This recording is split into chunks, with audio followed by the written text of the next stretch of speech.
22-bob. Tavozi bayonida. Tavozining ma'nosi o'zini kamsuqum tutishdir. Tavozi qilish baland martabaga erishishning sababidir. Chunki hadisi nabaviy shunday dalolat qiladi. Hazrat Rasululloh sallallohu alayhi va sallam kimki Xudo rizosi uchun o'zini past tutsa, Alloh taolo uning darajasini baland qiladi deb aytibdi. Tavozi seni qilg'usi arjumand, sharofat yuzidan qilur sarbaland. Zamoniy podshohlaridan Nasr ibn Ahmad o'g'liga shunday vasiyat qildi. Ey farzandi dilband, agar xohlasang, mening bu ko'p mashaqqat bilan qo'lga kiritgan mamlakatim va aziz umrimni sarf qilib topgan saltanatim sening qo'lingda uzoq turadi. Sharti bu kim, xazinaga e'timod qilma. Molga zavol yetishi mumkin. Lashkarga ishonma, oxiri ular xizmatingda boqiy turmaydi. Mamlakatning barqarorligiga suyanma, oxiri vayron bo'ladi. Shunday ekan, karam qilishga mashg'ul bo'lib, tavozingni ziyoda ayla. Chunki karam va tavozi ko'ngillar qushini sayd qilish uchun ikki tuzoqdir. Har kimki bu ikki tuzoqning biriga ilinsa, undan qutulishning iloji bo'lmaydi. Bunga payg'ambar sollallohu alayhi va sallam tavozi pesha qilib xizmat qiluvchi har qavmning ulug'i bo'ladi iborati bilan shunday ma'noga ishorat qilgan. Shunday ekan, har qanday kishiga xizmat paytida tavozi qilsang, uning ko'ngli senga ilinadi va muhabbating tuzog'iga tushib, so'ngra hargiz farmoningdan chiqmaydi. Sen uning hojasi bo'lasan. Tavozidur ko'ngilg'a ro'shnolik, topar begona andin oshnolik. Tavozi kishini davlatmand etgay, tavoziluq kishi izzatga yetkay. Tavozi shundayki, kishi o'z e'tiborini boshqadan kam bilsa, o'zining izzat va hurmatini bartaraf qilib, boshqa kishini aziz va muhtaram tutadi. Zotida ulug'lik va sharofat bo'lmagan kishi tavozi qilishdan parhez qiladi. Ammo haqiqatda zoti sharif va martabasi baland kishi tavozi qilishdan qo'rqmaydi. Chunki tavozi uning ulug'ligini hech ham kam qilmaydi, balki izzat va shafqati ham xaloyiq ham Xoliq qoshida ziyoda bo'ladi. Ulug'larning tavozi ziynatidur, gadolarning tavozi odatidir. Bu so'zdan shu narsa ma'lum bo'ladiki, takabburlik qilish noqislik va odamgarchilikdan chiqqanlarning sifatidir. Takabbur kishining maqsadi o'z nuqsonlarini yopishdir. Ammo bilmaydilarki, dar haqiqat takabburlik sifati ularning kamchiligini oshkor qilib, o'zini xor va hurmatini past qiladi. To iloji bordur, kibr aylamaklik xo'b emas. Kibrliq shayton sifatilar kibrisidan bar yemas. Kibrni tashlab agar qilsang tavozi beriyo, xos tutqay dargahi ichra xudoyi kibriyo. Tavozi sifati hamma kishida ham yaxshi ko'rinadi, ammo davlat ahlida o'zgacha yaxshiroqdir. Chunki donishmandlar fikricha tavozi ulug'likning ziynatidir. Hikoyada yozilishlaricha Ibn Samok xalifa Harun ar-Rashidning majlisiga keldi. Xalifa turib unga ta'zim bajo keltirdi. Ibn Samok: "Ey xalifa, tavozi podshohlarga podshohliklaridan ortiqroqdir" dedi. Xalifa dedi: "Yaxshi aytding. Endi tavozining tavsifini qilgin." Ibn Samok dedi: "Alloh taolo bandalaridan kimga ihson qilib, mol va jamolda ulug'lik bergan bo'lsa, u kishi ham molidan ham Alloh taolo bandalarga ihson qilsa, jamoli oliy janoblik ko'rsatsa, ulug'lik bilan tavozi pesha qilsa, Alloh uni xos bandalari guruhiga qo'shadi." Harun ar-Rashid bu so'zlarni yoqtirib qolib, davot va qalam keltirishlarini buyurdi. U o'z qo'li bilan nasihatlarni yozib oldi. Bunday hikmatlarni, so'zlarni yozib olishi xalifa tavozisining belgisi edi. Yaqin bilmak kerak kim, hech ona. Kishi ko'rmas tavozidin ziyoni, tavozi qilg'usidir kishini komil, tavozedin bo'lur maqsudi hosil. Tavoze pesha qilg'on sarvar o'lmish, Xudo lutfiga beshak mazhar o'lmish. Sharaflilar, sayyidlar va olim va mashoyixlarga tavozi va ehtirom ko'rsatish juda yaxshi sifat hisoblanadi. Chunki bu toifaga har bir kishi tavozi qilsa, davlat asosida quvvatlik va shafqatlik bayrog'i yanada yuksaladi. Hasan Shayboniy rahmatullohi alayh xalifa Rashid huzuriga keldi. Shunda Rashid unga ko'p ehtirom qilib ta'zimlar bajo keltirdi. Chunonchi oldiga peshvoz chiqdi, uni o'z o'rniga taxtga o'tirgizdi. Ketar vaqtida ham bir necha qadam borib kuzatib qo'ydi. Xos ayonlardan biri dedi: "Ey xalifa, bu unga ko'rsatgan tavozing bilan podshohligingni haybati va qadri sindi." Rashid javob berdi: "Tavozi sababidan zoil bo'ladigan haybatning singani yaxshiroq.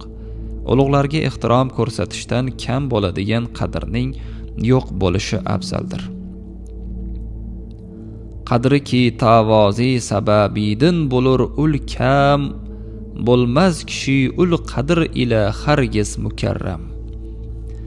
Hikoya qilishlaricha Ismoil Samoniy juda muazzam va mukarram Xuroson podshohi edi. Bir kuni bir olim uning huzuriga kelgan edi. Podshoh uni behad va benihoyat e'zoz ayladi. U olim majlisdan chiqib ketayotgan vaqtda orqasidan 7 qadam yurib kuzatdi. Kechasi bo'lganda Hazrati Risolat Panoh sallallohu alayhi va sallamni tushida ko'rdi. Unga: "Ey Ismoil, mening olim ummatlarimdan birini aziz tutding. Shu sababdan sening haqqingga duo qildimki, iloho Ismoilni 2 jahonda aziz tutgin. Va 7 qadam uni orqasidan bording, duo qildimki, iloho uning naslidan 7 kishini podshoh qilgin va 7 do'zax o'tini anga harom qilgin", dedi va payg'ambarning bu 2 duosi mustajob bo'ldi. Tavozining bir alomati shuki, kishi solihlar va olimlar va darvishlar suhbatiga moyil bo'ladi. Ammo olimlar va darvishlardan maqsad ul jamoat emas. O'zlarini ulamoi, rabboniy va mashoyixi haqqoniy suratlarida xaloyiqqa ko'rsatib, molu dunyo jam qilish ta'masida haq so'zni xushomad bilan aytadilar. Balki shunday kishini suhbatiga borish kerakki, u xaloyiqni suhbatini xohlamaydigan bo'lsin. Shunday kishiga e'timod qilish kerakki, kishi unga e'timod qilishini xushlamaydigan bo'lsin. Xabarda yozishlaricha, Abdulla Tohir Xurosonga podshoh bo'lib borgan vaqtida Nishopurga keldi.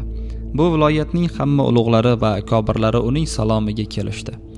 Bir haftadan so'ngra mening huzurimga kelmagan kishi diyoringizda bormi deb so'radi. Javob berdilar: "Bu shaharda oti va so'rog'i bor hamma seni ko'rgani keldilar.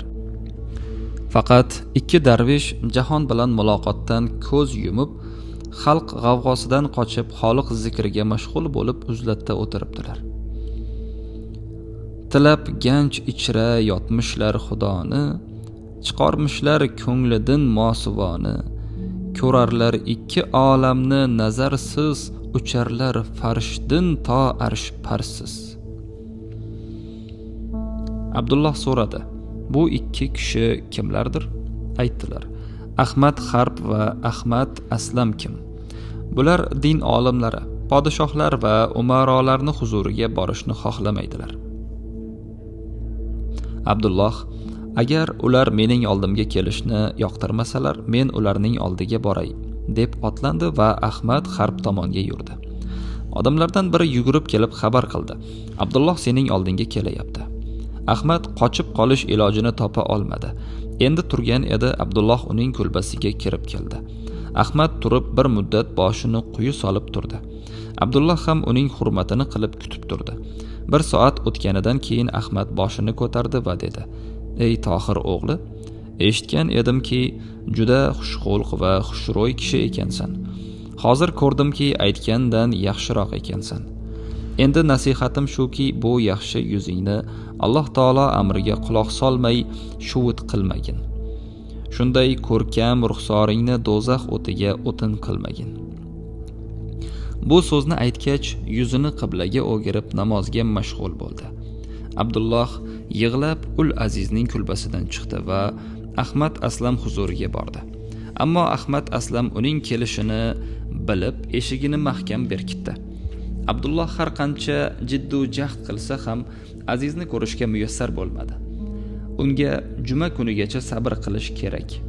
U Aziz juma namoziga chiqadi. Shu vaqtda muloqot bo'lishi mumkin deb aytdilar. Abdulloh uyiga bordi. Juma kuni bo'ldi. U otlanib Ahmad Aslamning kulbasiga yaqin ko'cha boshida turdi. Shayx kulbadan chiqdi. Masjid tomonga yurmoqchi edi. Ko'cha bo'ylab otliqlar turganiga ko'zi tushdi. Turgan yerida to'xtadi. Abdulloh otidan tushib Ahmadning oldiga keldi va salom berdi. Ahmad salomiga javob berib, "Sen kimsan va nima ishing bor?" deb so'radi. Abdulloh, "Men Tohirning o'g'li Abdullohman. Sizni ziyorat qilgani keldim" deb javob berdi. Ahmad aytdi: "Nahotki sening men bilan nima ishing bor-u, mening sen bilan nima so'zim bo'ladi?" Shunday deb yuzini tom tarafiga tutib turdi. Abdulloh yuziga aslo qaramadi. Abdulloh bu holni ko'rib, behud bo'lib, u Azizning oyog'iga yiqildi. Yuzini uning qadami tuprog'iga qo'yib munojat qildi. "Iloho, bu sening roziliging uchun meni yomon ko'rdi. Men bu yaxshi bandani do'st bildim. Bu dushmanlik va do'stlik haqqi va hurmati ikkalasi sening roziliging uchundir. Mening yomonligimni uning yaxshiligi, barakati uchun kechirgil." Bu holda ediki, Xotifdan ovoz keldi: "Ey Abdulloh, boshingni ko'targin. Gunohingni bu Azizning ibodati uchun kechirdim. Agarchi yo'qdir mendan yomonroq bu jahon ichra. Ne bo'lg'ay kim Xudoyo lutfdin qilsang qiyomatda. Yomonlar o'zini ham yaxshilar turgan makon ichra." Podshohlardan biri bir darveshni ko'rgani keldi. Darvesh bu holda sajdaga bordi. Shohning vaziri so'radi: "Ey Aziz, bu qanday sajda edi?" Darvesh sajdai shukr dedi. Undan so'radi: "Nima sababdan sajdai shukr qilding?" Darvesh dedi: "Shuning uchunki Alloh taolo podshohni mening oldimga keltirdi. Menga uning tarafiga borishni nasib qilmadi." Podshohlarga darvishlar ziyoratiga kelish ibodatdir. Darvishlarga podshoh suhbatiga borish gunohdir. Shunday ekan, podshohga ibodat hosil bo'ldi va mendan gunoh sodir bo'lmadi. Mana shuning shukronasiga sajda qildim. Shoh agar darvishlarni so'rmoq edin ursadam, davlati ko'pmish balandlikdin falak uzra qadam, har kishi kim isti'onat ayladi darvishidin, yaxshi imdod aylabon olg'ay Fariduddin alam.